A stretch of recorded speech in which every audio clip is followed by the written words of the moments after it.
Agar siz duolarim yorug'li tezligida ijobat bo'lsin desangiz, bu duoni 5 mahal namozingizdan keyin albatta ayting. Eslatib o'taman, aynan payg'ambarim Muhammad sallallohu alayhi vasallam mana shu mazmundagi duoni o'zlari Oysha onamizga o'rgatganlar. Ey qalblarni har tomonga o'zgartiruvchi zot, meni qalbimni diningda sobit qilgin.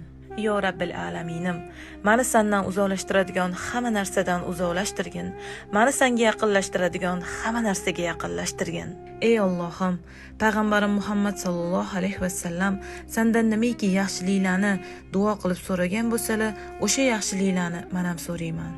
Va yana Allohim, payg'ambarim Muhammad sallallohu alayhi vasallam nimaki yomonliklardan panoh tilab duo qilgan bo'lsalar, men ham o'sha yomonliklardan panoh tilab duo qilaman.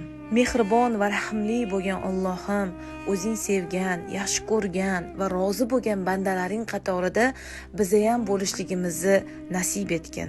Amin. Mana aziz dindoshlarim, bu duoni jannatda birga bo'lish xohlagan yaqinlaringizga albatta yuborib qo'ying. Alloh hammamizdan rozi bo'lsin.